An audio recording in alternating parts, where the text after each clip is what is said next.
ತುಂಬಾ ತುರ್ತಲ್ಲಿದ್ದೀನಿ. ಆ ಕಡೆ ದಡ ದಾಟಿ ಶೃಂಗಗಿರಿಗೆ ಹೋಗ್ಬೇಕು. ತುರ್ತು ಅಂತ ಪ್ರಾಣ ಕಳ್ಕೊಳಕಾಯ್ತದ? ಎಂಡ್ರಿಲ್ಲ, ಮಕ್ಳಿಲ್ಲ, ಎಲ್ಲ ಕಡೆ ಬಂಡೆ ಕಲ್ಲು ಬೆಳೆದ್ಬಿಟ್ಟಿದೆ. ಆಗಲ್ಲ. ತೆಪ್ಪ ಹೋಗೋ ಜಾಗದಲ್ಲಿ ಮಾತ್ರ ಬಂಡೆ. ತೆಪ್ಪ ಏನಾದ್ರು ಅದಕ್ಕೆ ಬರೆದ್ರೆ ಮುಳುಗೋಯ್ತೀವಿ. 60 ಅಡಿ ಆಳ ಹುಡ್ಗಿ, ಕೆಳಗಡೆ ನೀರೇ ಇಲ್ಲ, ಬರೀ ಬಂಡೆ. ಮತ್ ಬಂಡೆ ಕಲ್ಲೇ ಕಾಣ್ತಿಲ್ಲ. ಕಾಣ್ತಾ ಇದ್ ನೋಡಲ್ಲಿ, ನೋಡಲ್ಲಿ ದೂರ ಕಣ್ಣಾಯ್ಸು, ಕಾಣ್ತದೆ. ಕಾಣ್ತಾ ಇದೆಯಾ? ದೂರ ನಿಂತ ಮಾರಿ ಕಿವಿ ಕೇಳುತ್ತೆ.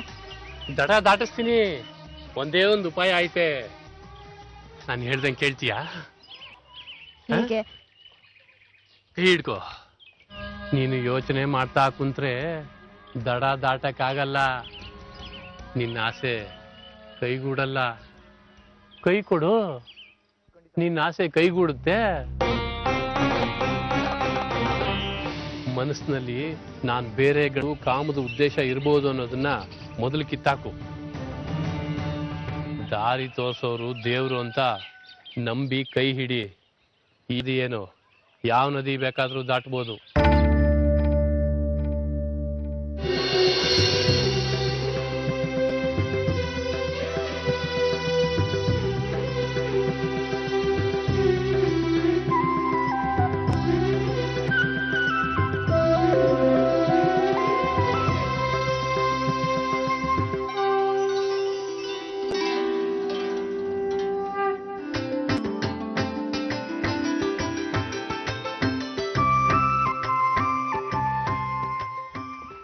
ನದಿ ದಾಟಿಸಿದ್ದಕ್ಕೆ ಧನ್ಯವಾದಗಳು. ನೀನು ದಾಟಿದ್ದು ನದಿನಲ್ಲ, ಗಂಡು ಹೆಣ್ಣಿನ ಮಧ್ಯೆ ಇರೋ ಕಾಮದ ಭಾವನೆಯನ್ನ. ಗಂಡು ಹೆಣ್ಣಿನ ಮಧ್ಯೆ ಕಾಮದ ಭಯ ಬರಬಾರದು.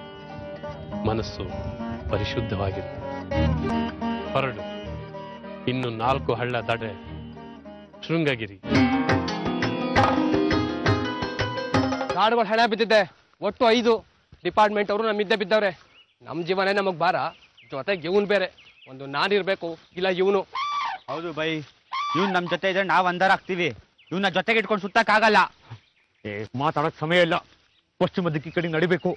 ರಾಮಿಪುರದೊಳಗೆ ಸಿಂಗರಾಜಿಗೆ ಕಿರೀಟ ಮಾರ್ಬೇಕು.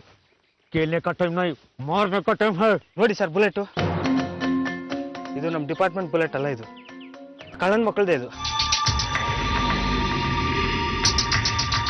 ಸರ್ ಇಲ್ಲೇ ಎಲ್ಲ ಹತ್ರದಲ್ಲೇ ಇದಾರೆ ಅನ್ಸುತ್ತೆ ಸರ್. ಕಳ್ಸಿ ಸರ್ ನಿಮ್ ಗಾಡಿನ. ನಾವ್ ಇಲ್ಲೇ ಎಲ್ಲಾದ್ರೂ ಮನೇಲಿ ನಿಂತಿರೋಣ. ನಿಮ್ಮನ್ನ ನಿಜ ಆದ್ರೆ ಕಿರೀಟನು ಸಿಗ್ಬೋದು ಸರ್. ಕಿರೀಟ ಎಲ್ಲೂ ಹೋಗಲ್ಲ. ಕಾಡಲ್ಲಿರೋನು ನಾಡಿಗೆ ಬರ್ಲೇಬೇಕು. ಕಿರೀಟನ ದುಡ್ಡು ಕೊಟ್ಟು ತಗೊಳ್ಳೋನು ಸಿಗಬೇಕು. ಕರ್ನಾಟಕದಲ್ಲಿ ಕದ್ಮಾಲ್ ತಗೊಳ್ಳೋ ಚಿಂದಂಗಡಿಯವನ್ನೆಲ್ಲ ಆಯಾ ಊರ್ನ ಇನ್ಸ್ಪೆಕ್ಟರ್ಗಳು ಒಳಗಡೆ ಹಾಕಿದ್ದಾರೆ. ಇಂದ ಇನ್ಸ್ಟ್ರಕ್ಷನ್ ಬಂದಿದೆ. ಹೊರಡೋದ ಸರ್? ನೀವ್ ಯಾಕೋ ಧೈರ್ಯ ತೋರಿಸ್ತಾರ ಕಾಣಿಸ್ತಿಲ್ಲ. ಯಾಕೆ ಬೇಕು? ಮೊದಲು ನಿಮ್ DCF ಸಾಹೇಬ್ರು ತಂಗಿವೆಲ್ರನ್ನ ಭೇಟಿ ಮಾಡ್ಸು. ನನ್ ಕಾಡಿನ ಬಗ್ಗೆ ಫುಲ್ ಡೀಟೇಲ್ಸ್ ಬೇಕು. ಆಮೇಲೆ ನೋಡು ಮೌಲಿಬಾಯಿ ಕತೆ. ತೆಗಿಯೋ ಜೀಪು. ಈ ರಸ್ತೆ ದಾಟಿ ಹೋದ್ರೆ ನಾವು ಸಿಕ್ಕಾಕೋತೀವಿ. ಈ ರಸ್ತೆ ದಾಟಿದ್ರೆ ಪಶ್ಚಿಮ ಘಟ್ಟದ ಕಾಡು. ಹೋಗ್ತಾ ದಾರಿಯಲ್ಲಿ ಸುಚೇಂದ್ರ ನಡಿಬೇಕು. ಬನ್ನಿ. ಹಸುವ? ತುಂಬಾ ಕಳ್ಳತನ ಕಿಳಿಯೋಷ್ಟು ಹಸುವ? ಬಹುಶಃ ಅಣ್ಣನ ತೋಟ ನೋಡದೆ ಇದ್ದಿದ್ರೆ ಹೀಗೆ ಮಾಡ್ತಿರ್ಲಿಲ್ಲ. ನೀರ್ ಕುಡ್ದು ಸುಮ್ಮನಾಗ್ತಿದ್ದೆ. ಧರ್ಮ ಮೀರಿ ಕ್ಷಮಿಸಿ. ಶೃಂಗಗಿರಿಗೆ ಹೊರಟಾಗಿದೆ? ಹೌದು. ಇನ್ನು ಎಷ್ಟು ದೂರ ಇದೆ? ದಾರಿ ತುಂಬಾ ದೂರ ಇದೆ. ಇನ್ನು 4 ಹಳ್ಳ ದಾಟಬೇಕು. ಕತ್ತಲಾಗುತ್ತೆ ನೀನು ತಲುಪೋಷ್ಟ್ರಲ್ಲಿ. ಒಂದೇ ಒಂದು ಹಣ್ಣು ಕೊಡ್ತೀರಾ? ತುಂಬಾ ಹಸುವಾಗ್ತಿದೆ. ದಾರಿ ಮಧ್ಯೆ ಆಹಾರ ಸಿಗುತ್ತೋ ಇಲ್ವೋ ಗೊತ್ತಿಲ್ಲ. ನೋಡು, ಅಲ್ಲಿದೆ, ತಗೋ. ಅನಾಯಾಸವಾಗಿ ಅವಶ್ಯಕತೆಗೆ ಮೀರಿದ್ದು ದಕ್ಕಿದ್ರೆ ಮನುಷ್ಯ ಗೊಂದಲಕ್ಕೆ ಬೀಳ್ತಾನೆ. ಮಾತಾಡ್ತಿದ್ರೆ ತಿನ್ನಕ್ ಕಷ್ಟ ಆಗತ್ತೆ. ಇಲ್ಲಿರೋದು ಇಲ್ಲೇ ಇರುತ್ತೆ ಮಗು, ಎಲ್ಲೂ ಹೋಗಲ್ಲ. ನಿಧಾನವಾಗಿ ತಿನ್ನು. ಮೊದಲು ತಿನ್ಬಿಡ್ತೀನಿ. ಜೀರ್ಣಿಸ್ಕೊಳ್ಳೋಕೆ ಆಗೋಷ್ಟು ತಿನ್ನು.